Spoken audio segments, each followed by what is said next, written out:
नमस्कार दोस्तों, स्वागत है आप सभी का अपने यूट्यूब चैनल परफेक्ट स्ट्रेटेजीज में। दोस्तों आज हम लोग प्रैक्टिस सेट करने वाले हैं आरआरबी, एनटीपीसी और ग्रुप डी का समान अध्ययन का प्रैक्टिस सेट, जो कि प्रैक्टिस सेट नंबर 18 होगा। दोस्तों इससे पहले हम लोग 17 प्रैक्टिस सेट कर चुके हैं। अगर उसे आपने नहीं देखे हैं तो मेरे प्लेलिस्ट में जाकर उसे देख सकते हैं। दोस्तों इसमें हम लोग 40 क्वेश्चन का डिस्कशन करने वाले हैं। दोस्तों यह प्रैक्टिस सेट जो हम लेकर आए हैं यह आपको एसके झा सर के बुक से लेकर आए हैं, जो कि इसमें प्रीवियस ईयर क्वेश्चन दिया हुआ है। साइंस, जीके, जीएस और करंट अफेयर्स का क्वेश्चन इसमें दिया हुआ है। दोस्तों आपसे एक रिक्वेस्ट है कि अभी तक आप हमारे चैनल को सब्सक्राइब नहीं किए हैं तो प्लीज़ इसे सब्सक्राइब कर लें और इसे ज़्यादा से ज़्यादा लाइक करें, दोस्तों में शेयर करें फेसबुक, व्हाट्सअप, टेलीग्राम के माध्यम से, और बेल आइकन का बटन दबाना ना भूलें, क्योंकि जो भी मैं वीडियो डालूंगा उसका नोटिफिकेशन आपको पहले प्राप्त होगा। दोस्तों अगर आपको इसका पीडीएफ चाहिए तो डिस्क्रिप्शन में हम टेलीग्राम का लिंक दे दिए हैं, आप लोग जा करके वहाँ से प्राप्त कर सकते हैं। दोस्तों आप लोग कोशिश कीजिएगा कि आप पूरा वीडियो को देखें। तो चलिए दोस्तों स्टार्ट करते हैं आज का प्रैक्टिस सेट। आज का पहला क्वेश्चन हो जाएगा, कह रहा है कि भारतीय इस्लामी शिल्प कला को कुतुब मीनार एवं अलाई दरवाजा जैसे स्मारकों में दृष्टिगोचर है, भारत के किस युग से संबंधित है? तो एक का राइट आंसर हो जाएगा ऑप्शन नंबर बी, यानी कि दिल्ली सल्तनत। दिल्ली के मेहरौली का कुतुब मीनार का निर्माण सल्तनत काल में गुलाम वंश का संस्थापक कुतुबुद्दीन ऐबक ने प्रारंभ करवाया था, और कुतुब मीनार को पूर्ण इल्तुतमिश के द्वारा करवाया गया, और कुतुब मीनार कुब्बत उल इस्लाम मस्जिद की प्रांगण कुतुब मीनार जो है वह कुब्बत उल इस्लाम मस्जिद के प्रांगण में है, और कुनवात उल इस्लाम मस्जिद का दरवाज़ा यानी कि प्रवेश द्वार को ही अलाई दरवाज़ा कहा जाता है, और अलाई दरवाज़ा का निर्माण अलाउद्दीन खिलजी के द्वारा करवाया गया, और यह दोनों इमारत दिल्ली सल्तनत के काल में बना है। नेक्स्ट देख लेते हैं, यानी कि आपका एक का राइट आंसर ऑप्शन बी हो जाएगा, दिल्ली सल्तनत। नेक्स्ट क्वेश्चन हो जाएगा, क्वेश्चन नंबर 2 में आपको कह रहा है कि मध्ययुगीन काल में सर्की राजाओं ने एटाला मस्जिद को डैश में बनाया था। 2 का राइट आंसर हो जाएगा ऑप्शन नंबर बी, यानी कि जौनपुर। जौनपुर का अटाला देवी मस्जिद का निर्माण सर्की वंश के काल में हुआ, और इस मस्जिद का निर्माण 1408 ईस्वी में इब्राहिम शाह सर्की ने निर्माण करवाया। नेक्स्ट क्वेश्चन देख लेते हैं, क्वेश्चन नंबर 3 में आपको कह रहा है कि भारत के लिए सबसे पहले संविधान सभा का विचार किसने दिया?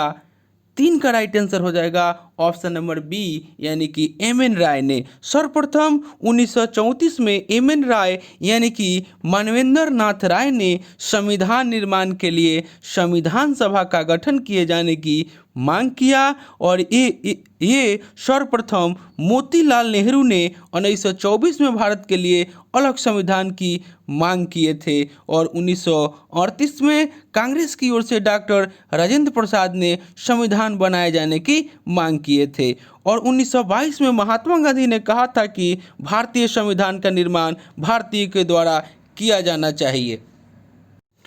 यानी कि आपका 3 का राइट आंसर ऑप्शन बी हो जाएगा, यानी कि एम.एन. राय। नेक्स्ट देख लेते हैं, क्वेश्चन नंबर 4 में आपको कह रहा है कि भारत का समेकित निधि वह निधि है जिसमें 4 का राइट आंसर हो जाएगा ऑप्शन नंबर बी, यानी कि भारत सरकार द्वारा या उसकी ओर से प्राप्त सभी धन जमा किए जाते हैं, यही भारत का समेकित निधि है।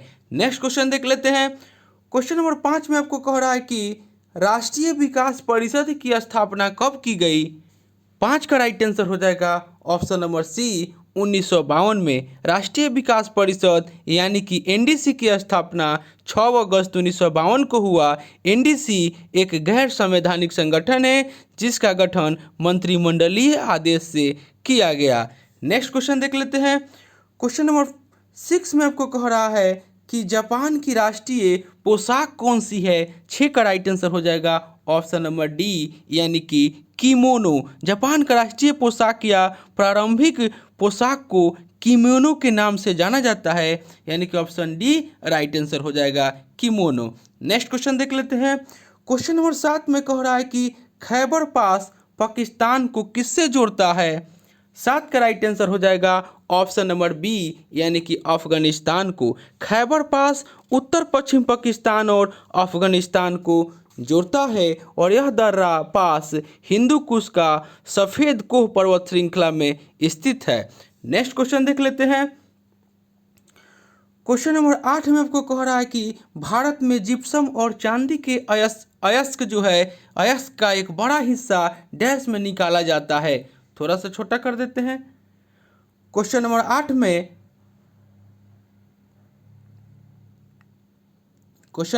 कह रहा है कि भारत में जिप्सम और चांदी के अयस्क का एक बड़ा हिस्सा डैश में निकाला जाता है। 8 का राइट आंसर हो जाएगा ऑप्शन नंबर बी यानी कि राजस्थान। भारत में जिप्सम और चांदी का अयस्क का सर्वाधिक भंडार राजस्थान में है और भारत का कुल चांदी का लगभग 98% राजस्थान में है और उदयपुर और राजसमंद चांदी का मुख्य केंद्र है। जिप्सम एक खनिज है। रासायनिक संरचना के दृष्टि से यह कैल्शियम का सल्फेट है और जिप्सम का प्राप्ति जो होता है वह अवसादी चट्टान से होता है। देश का लगभग 90% जिप्सम जो है वह राजस्थान से प्राप्त होता है। नेक्स्ट क्वेश्चन देख लेते हैं। क्वेश्चन नंबर 9 में कह रहा है कि जिस बाजार में स्पर्धा की कमी हो तो उसे क्या कहते हैं। 9 का राइट आंसर हो जाएगा ऑप्शन नंबर ए, उसको हम लोग मोनोपोली कहते हैं। मोनोपोली यानी कि एकाधिकार के बाजार में प्रतिस्पर्धा का अभाव होता है और जिस बाजार में एकमात्र उत्पादक या एकमात्र विक्रेता होता है उसे एकाधिकार का बाजार कहते हैं। नेक्स्ट क्वेश्चन देख लेते हैं। क्वेश्चन नंबर 10 में आपको कह रहा है कि उस संगठन का चयन करें जो दिए गए समूह से संबंधित नहीं है। 10 का राइट आंसर हो जाएगा ऑप्शन नंबर ए यानी कि IIM रांची। IIM यानी कि भारतीय प्रबंध संस्था रांची का एक सार्वजनिक व्यापार विद्यालय है और IIM की स्थापना जुलाई 2010 में हुआ और शेष तीनों बैंक हैं और तीनों निजी क्षेत्र का बैंक है। नेक्स्ट क्वेश्चन देख लेते हैं। क्वेश्चन नंबर 11 में आपको कह रहा है कि GST का पूर्ण रूप क्या है। आपको NTPC में अभी जो वर्तमान में एग्जाम हो रहा है क्वेश्चन पूछा हुआ है GST का पूर्ण रूप क्या है। 11 का राइट आंसर हो जाएगा ऑप्शन नंबर ए यानी कि वस्तु और सेवा कर यानी कि goods and service tax GST का पूर्ण रूप होता है। नेक्स्ट क्वेश्चन देख लेते हैं। क्वेश्चन नंबर 12 में आपको कह रहा है कि कुसुम योजना किसको बढ़ावा देती है। 12 का राइट आंसर हो जाएगा ऑप्शन नंबर बी यानी कि सौर खेती को। कुसुम योजना का संबंध सोलर पंप और सिंचाई से है। डीजल और बिजली से चलाए जाने वाले पंप को सोलर ऊर्जा से चलाया जा सके, यह कुसुम योजना का उद्देश्य है और नवीन और नवीकरणीय ऊर्जा मंत्रालय द्वारा प्रधानमंत्री किसान ऊर्जा सुरक्षा एवं उत्थान अभियान यानी कि प्रधानमंत्री कुसुम योजना 2020 में ही शुरू की गई है। नेक्स्ट क्वेश्चन देख लेते हैं। क्वेश्चन नंबर 13 में आपको कह रहा है कि क्रिकेट माई स्टाइल पुस्तक किसने लिखी है। 13 का राइट आंसर हो जाएगा ऑप्शन नंबर ए यानी कि कपिल देव ने। 1983 विश्व कप क्रिकेट के विजेता कप्तान कपिल देव की पुस्तक है क्रिकेट माई स्टाइल और सुनील गावस्कर की पुस्तक है सनी डेज। रवि शास्त्री वर्तमान समय में भारतीय क्रिकेट टीम के कोच हैं। नेक्स्ट क्वेश्चन देख लेते हैं। क्वेश्चन नंबर 14 में कह रहा है कि भारत के पहले उपग्रह का नाम क्या था। 14 का राइट आंसर हो जाएगा ऑप्शन नंबर ए यानी कि आर्यभट्ट। भारत का प्रथम उपग्रह आर्यभट्ट को 19 अप्रैल 1975 का प्रक्षेपित किया गया और स्वदेशी तकनीक में निर्मित आर्यभट्ट को पूर्व सोवियत संघ के वैकानूर अंतरिक्ष केंद्र से छोड़ा गया। नेक्स्ट क्वेश्चन देख लेते हैं। क्वेश्चन नंबर 15 में आपको कह रहा है कि पोताला महल का क्या महत्व है। 15 का राइट आंसर हो जाएगा ऑप्शन नंबर डी यानी कि दलाई लामा का सर्दियों के समय, छोटा कर देते हैं थोड़ा सा, कह रहा है 15 नंबर में कि पोताला महल का क्या महत्व है। तो 15 का राइट आंसर ऑप्शन डी हो जाएगा यानी कि दलाई लामा का सर्दियों के समय का पुराना आश्रय स्थल है। पोताला महल वर्तमान समय में तिब्बत का धर्मगुरु दलाई लामा का सर्दियों के समय का पुराना आश्रम स्थल के नाम से जाना जाता है और यह महल लाल पहाड़ी पर स्थित है और इस महल का निर्माण 7वीं शताब्दी में थूपू राजवंश ने बनवाया था। नेक्स्ट क्वेश्चन देख लेते हैं। क्वेश्चन नंबर 16 में आपको कह रहा है कि संवेग की इकाई क्या है। 16 का राइट आंसर हो जाएगा ऑप्शन नंबर बी यानी कि केजी मीटर सेकेंड के पावर -1 और संवेग एक सदिश राशि है। नेक्स्ट क्वेश्चन देख लेते हैं। क्वेश्चन नंबर 17 में आपको कह रहा है, क्वेश्चन नंबर 17 में कह रहा है कि निम्न में से कौन से कथन असत्य है। 17 का राइट आंसर हो जाएगा ऑप्शन नंबर सी यानी कि केवल डी, यानी कि दो वस्तुओं के मध्य गुरुत्वाकर्षण बल उनके बीच के दूरी को आधा कर देने पर दोगुना हो जाता है, यानी कि ऑप्शन डी जो है यह आपका सत्य है। न्यूटन गुरुत्वाकर्षण नियम के अनुसार दो अलग अलग द्रव्यमान की वस्तु एक दूसरे से कुछ दूरी पर हो उनके बीच लगने वाला गुरुत्वीय बल द्रव्यमानों के गुणनफल का समानुपाती तथा उनके बीच के दूरी के वर्ग का व्युत्क्रमानुपाती होता है। तो यानी कि ये ऑप्शन सी जो दे रहा है यह आपका असत्य है। जी का मान चंद्रमा पर पृथ्वी पर उसके मान के समान ही होती है और 1 मीटर के दूरी पर रखे 2 kg वाले दो द्रव्यमानों के केंद्रों के मध्य गुरुत्वाकर्षण बल 26.68 गुने 10 के पावर 11 न्यूटन है और बल दो वस्तु के मध्य दूरी के वर्ग के व्युत्क्रमानुपाती होता है, यानी कि ABC जो है वह सत्य है और ऑप्शन डी जो है यानी कि ऑप्शन सी में जो दिया हुआ है यह आपका असत्य है, यानी कि 17 का राइट आंसर ऑप्शन सी हो जाएगा। नेक्स्ट देख लेते हैं। क्वेश्चन नंबर 18 में आपको कह रहा है कि निम्नलिखित का मिलान करना है विद्युत चुंबकीय तरंगे और प्रयोग दिया हुआ है। 18 का राइट आंसर हो जाएगा ऑप्शन नंबर सी, यानी कि रेडियो तरंगे जो है आपका सेलुलर फोन हो जाएगा। उसके बाद सूक्ष्म तरंगे जो है आपका विमान नेविगेशन में इस्तेमाल रडार प्रणाली। उसके बाद आपका अवरक्त किरणें जो हो जाएगा वह घरेलू इलेक्ट्रॉनिक के रिमोट स्विच में, और गामा किरणें जो हो जाएगा वह कैंसर कोशिकाओं को नष्ट करने के लिए दवा में, यानी कि 18 का राइट आंसर ऑप्शन सी हो जाएगा। नेक्स्ट क्वेश्चन देख लेते हैं। क्वेश्चन नंबर 19 में कह रहा है कि एक उत्तल लेंस की फोकस लंबाई अगर 25 सेंटीमीटर है तो उसकी क्षमता आवृत्ति आवेग की गणना करना है। 19 का राइट आंसर आपका हो जाएगा ऑप्शन नंबर डी यानी कि 4 डायोप्टर। फोकस दूरी यानी कि एफ बराबर 25 सेंटीमीटर यानी कि बराबर 0.25 मीटर हो जाएगा, और लेंस की क्षमता बराबर 1/f होता है, तो p बराबर 1/0.25 यानी कि p बराबर 4 डायोप्टर हो जाएगा, और लेंस की क्षमता का मात्रक डायोप्टर होता है। नेक्स्ट क्वेश्चन देख लेते हैं। क्वेश्चन नंबर 20 में आपको कह रहा है कि प्रकाश उत्सर्जक डायोड यानी कि एलईडी इलेक्ट्रॉनिक उपकरणों में प्रयोग किया जाता है जैसे टेलीविजन डैश छोड़ती है। 20 का राइट आंसर हो जाएगा ऑप्शन नंबर सी यानी कि रेडियो तरंगे। प्रकाश उत्सर्जन डायोड यानी कि एलईडी इलेक्ट्रॉनिक उपकरणों में प्रयोग किया जाता है जैसे टेलीविजन रेडियो तरंगे छोड़ती है। रेडियो तरंग की खोज मार्कोनी ने की थी, और रेडियो तरंगों का उपयोग रेडियो एवं दूरदर्शन की संचार प्रणालियों में, सेलुलर फोनों में आवृत्ति बैंड की रेडियो तरंगों का उपयोग करके ध्वनि संदेशों के आदान प्रदान की व्यवस्था की जाती है, और एक्स किरणों की खोज रोएंटजन ने किया था। नेक्स्ट क्वेश्चन देख लेते हैं।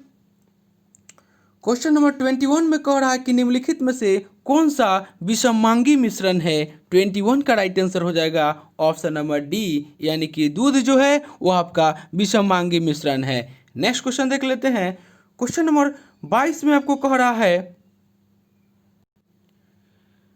क्वेश्चन नंबर 22 में कह रहा है कि बॉयल के नियम के अनुसार 22 का राइट आंसर हो जाएगा ऑप्शन नंबर बी यानी कि नियत तापमान पर दिए गए किसी गैस के द्रव्यमान के दाब तथा आयतन का गुणनफल स्थिर रहता है, अर्थात पीवी बराबर स्थिरांक, यानी कि बॉयल के नियम के अनुसार ऑप्शन बी राइट आंसर हो जाएगा।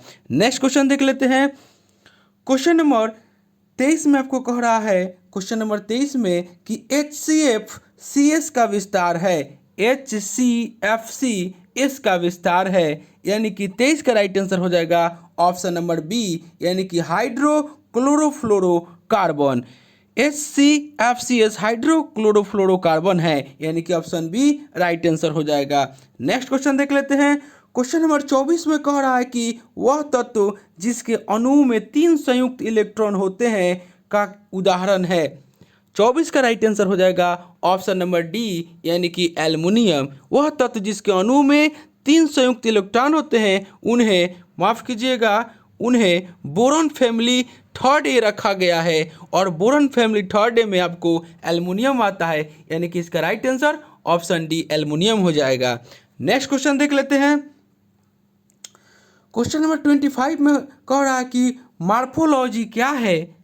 25 का राइट आंसर हो जाएगा ऑप्शन नंबर सी, यानी कि जीव की आकृति, उसकी संरचना और विशिष्ट संरचनात्मक गुणों का अध्ययन जो है वह मॉर्फोलॉजी कहलाता है।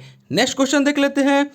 क्वेश्चन नंबर 26 में आपको कह रहा है कि भोजन यानी कि खाद्य पदार्थ के संबंध में इनमें से कौन सी कथन असत्य है। 26 का राइट आंसर हो जाएगा ऑप्शन नंबर ए, यह एक अजैविक पदार्थ है, यह आपको असत्य है। भोजन यानी कि खाद्य पदार्थ एक अजैविक पदार्थ है, यह कथन आपका गलत है। भोजन रासायनिक क्रिया करता है और यह एक जैविक पदार्थ है और हमें ऊर्जा प्रदान करता है, यानी कि ऑप्शन ए जो दे रहा है यह आपका कथन असत्य है।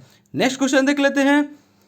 क्वेश्चन नंबर 27 में आपको कह रहा है कि निम्नलिखित में से किसे मानव शरीर का सैनिक कहा जाता है। 27 का राइट आंसर हो जाएगा ऑप्शन नंबर ए, यानी कि WBC को। WBC यानी कि श्वेत रक्त कोशिकाएं को मानव शरीर का सैनिक कहा जाता है, और WBC मानव शरीर में सहज प्रतिरक्षा प्रणाली का महत्वपूर्ण घटक है, और WBC को ल्यूकोसाइट्स भी कहते हैं। नेक्स्ट क्वेश्चन देख लेते हैं। क्वेश्चन नंबर 28 में कह रहा है कि निम्नलिखित में से कौन सा खाद्य जनित रोग नहीं है। 28 का राइट आंसर हो जाएगा ऑप्शन नंबर सी, यानी कि इन्फ्लुएंजा। इन्फ्लुएंजा एक संक्रामक रोग है जिसका संक्रमण इन्फ्लुएंजा नामक रोगाणु के कारण होता है। नेक्स्ट देख लेते हैं। क्वेश्चन नंबर 29 में आपको कह रहा है कि सामान्यतः निम्नलिखित में से कौन सा कैंसर का कारण नहीं है। 29 का राइट आंसर हो जाएगा ऑप्शन नंबर डी, यानी कि ट्रांसमिशन जो है यह आपको कैंसर का कारण नहीं है। मनुष्य के शरीर में किसी भी अंग में त्वचा से लेकर अस्थि तक यदि कोशिका वृद्धि अनियंत्रित हो तो उसके परिणाम स्वरूप कोशिकाओं में अनियमित गुच्छा बन जाता है। इस अनियमित कोशिकाओं के गुच्छे को कैंसर कहते हैं। नेक्स्ट क्वेश्चन देख लेते हैं। क्वेश्चन नंबर 30 में आपको कह रहा है कि निम्नलिखित में से समानता का पता लगाइए। कॉमन कोल्ड, रिंगवर्म, कंजक्टिवाइटिस, होम्पिंग कॉफ, यानी कि 30 का राइट आंसर हो जाएगा ऑप्शन नंबर सी, यह सभी जो है आपको संक्रामक है, यानी कि यह सभी संक्रामक रोग हो जाएगा। नेक्स्ट क्वेश्चन देख लेते हैं। क्वेश्चन नंबर 31 में आपको कह रहा है कि आवृत्ति और कालावधि में क्या संबंध है। 31 का राइट आंसर हो जाएगा ऑप्शन नंबर डी, यानी कि T बराबर 1/माइक्रो हो जाएगा। कंपन करने वाले वस्तु 1 सेकेंड में जितना कंपन करती है उसे उसकी आवृत्ति कहते हैं, और इसका SI मात्रक हर्ट्ज होता है। और यदि आवृत्ति को माइक्रो में प्रदर्शित करें तथा आवर्तकाल या कालावधि T हो तो माइक्रो बराबर 1/T होता है, यानी कि ऑप्शन डी इसका राइट आंसर हो जाएगा। नेक्स्ट देख लेते हैं। क्वेश्चन नंबर 32 में कह रहा है कि कौन सा राज्य स्थानीय लोगों के लिए सरकारी नौकरियों की 100% सीटों को आरक्षित करने वाला देश का पहला राज्य बन गया है। 32 का राइट आंसर हो जाएगा ऑप्शन नंबर ए, यानी कि मध्य प्रदेश। हाल ही में मध्य प्रदेश शिवराज सिंह चौहान सरकार ने फैसला किया है कि प्रदेश के सभी नौकरियों अब प्रदेश के मूल निवासियों के लिए आरक्षित होंगे, और हरियाणा में प्राइवेट नौकरियों में स्थानीय युवाओं को 75% आरक्षण प्रदान किया गया है। हरियाणा में प्राइवेट नौकरियों में 75% आरक्षण दिया गया है। नेक्स्ट क्वेश्चन देख लेते हैं। 33 में आपको कह रहा है कि पुस्तक नेशनल सिक्योरिटी चैलेंजेज किस व्यक्ति के द्वारा लिखी गई है। 33 का राइट आंसर हो जाएगा ऑप्शन नंबर डी, यानी कि मनोज मुकुंद नरवणे के द्वारा यह पुस्तक लिखी गई है, और यह वर्तमान में आपको थल सेना प्रमुख है। नेक्स्ट क्वेश्चन देख लेते हैं। क्वेश्चन नंबर 34 में कह रहा है कि हाल ही में प्रकाशित की गई पुस्तक वन अरेंज मर्डर किसके द्वारा लिखी गई है। 34 का राइट आंसर हो जाएगा ऑप्शन नंबर बी, यानी कि Chetan Bhagat. One arrange murder नामक पुस्तक का विमोचन 28 सितंबर 2020 को किया गया, और यह पुस्तक वेस्टलैंड पब्लिकेशन लिमिटेड द्वारा प्रकाशित की जाएगी। वन अरेंज मर्डर की पृष्ठभूमि में एक मर्डर मिस्ट्री बेस्ट सेलिंग लेखक चेतन भगत की आने वाली फिक्स बुक के सेंटर में होगी। और चेतन भगत की प्रमुख पुस्तक आपका 5 point someone, one night and call centre, 2 states, half girlfriend, 3 mistakes of my life, ये आपका सभी पुस्तक चेतन भगत का है। नेक्स्ट क्वेश्चन देख लेते हैं। क्वेश्चन नंबर 35 में आपको कह रहा है, क्वेश्चन नंबर आपको 35 में कह रहा है कि भारत की पहली किसान रेल का परिचालन किन दो स्थानों के बीच किया गया। 35 का राइट आंसर हो जाएगा ऑप्शन नंबर सी, यानी कि देवलाली से दानापुर। बजट 2020-21 के अनुसार केंद्रीय मंत्री नरेंद्र सिंह तोमर ने किसान रेल चलाने का प्रस्ताव रखा गया था और भारत की पहली किसान रेल महाराष्ट्र के देवलाली से बिहार के दानापुर के बीच चलाई गई। नेक्स्ट क्वेश्चन देख लेते हैं। क्वेश्चन नंबर 36 में आपको कह रहा है कि एशिया का सबसे बड़ा प्लांट रीवा सोलर प्लांट किस राज्य में स्थापित किया गया है। 36 का राइट आंसर हो जाएगा ऑप्शन नंबर डी, यानी कि मध्य प्रदेश में। विश्व की सबसे बड़ी सौर ऊर्जा परियोजना मध्य प्रदेश के रीवा में स्थापित किया गया और इनका उद्घाटन प्रधानमंत्री मोदी ने 10 जुलाई 2020 को किया। इस प्लांट की क्षमता 750 मेगावाट की है, जिसका परिचालन क्षेत्रफल 1590 एकड़ में फैला हुआ है। नेक्स्ट क्वेश्चन देख लेते हैं। क्वेश्चन नंबर 37 में कह रहा कि हाल ही में भारत के नियंत्रक एवं महालेखा परीक्षक किसे नियुक्त किया गया है। 37 का राइट आंसर हो जाएगा ऑप्शन नंबर सी, यानी कि गिरीश चंद्र मुर्मू को।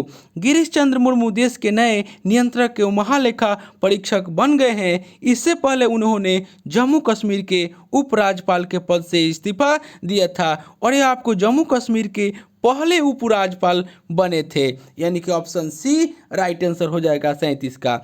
नेक्स्ट क्वेश्चन देख लेते हैं। क्वेश्चन नंबर 38 में आपको कह रहा है कि 29 अगस्त को राष्ट्रीय खेल दिवस के अवसर पर 5 खिलाड़ियों को राजीव गांधी खेल रत्न प्रदान किया गया। निम्नलिखित में से कौन उनमें शामिल नहीं है। तो 38 का राइट आंसर हो जाएगा ऑप्शन नंबर डी, यानी कि जसप्रीत बुमराह। राजीव गांधी खेल रत्न पुरस्कार मरियाप्पन टी, विनेश फोगाट, मनिका बत्रा, रोहित शर्मा, रानी रामपाल को दिया गया है और आपको जसप्रीत बुमराह को आपको राजीव गांधी खेल रत्न पुरस्कार नहीं दिया गया है, यानी कि ऑप्शन डी राइट आंसर हो जाएगा। नेक्स्ट क्वेश्चन देख लेते हैं। क्वेश्चन नंबर 39 में कह रहा कि प्रधानमंत्री नरेंद्र मोदी ने स्वतंत्रता दिवस के अवसर पर किस क्षेत्र को 1000 दिन में भारत की मुख्य भूमि से जोड़ने के लिए ऑप्टिकल फाइबर लिंक स्थापित करने की घोषणा की। 39 का राइट आंसर हो जाएगा ऑप्शन नंबर बी, यानी कि लक्षद्वीप को। नेक्स्ट देख लेते हैं। 39 का राइट आंसर ऑप्शन बी हो जाएगा। नेक्स्ट देख लेते हैं। क्वेश्चन नंबर 40 और आज का अंतिम क्वेश्चन हो जाएगा। कह रहा है कि दिसंबर 2019 में 55वां ज्ञानपीठ पुरस्कार 2019 से किसे सम्मानित किया गया है। 40 का राइट आंसर हो जाएगा ऑप्शन नंबर सी, यानी कि अक्कीतम अच्युतम नंबूदुरी को। यह मलयालम के कवि है। इनको 2019 का 55वां ज्ञानपीठ पुरस्कार दिया गया है। अक्कीतम अच्युतन नंबूदुरी इनका पूरा नाम है। तो ज्ञानपीठ पुरस्कार की जो शुरुआत हुआ था वह वर्ष 1961 में भारतीय ज्ञानपीठ के संस्थापक श्री साहू शांति प्रसाद जैन के 50वें जन्म दिवस पर इसकी शुरुआत हुई थी, यानी कि 40 का राइट आंसर ऑप्शन सी हो जाएगा। दोस्तों यह प्रैक्टिस सेट जो हम लेकर आए थे यह आपको आरआरबी एनटीपीसी और ग्रुप डी का सामान्य अध्ययन का प्रैक्टिस सेट था। आरआरबी एनटीपीसी और ग्रुप डी का सामान्य अध्ययन का प्रैक्टिस सेट नंबर 18 था।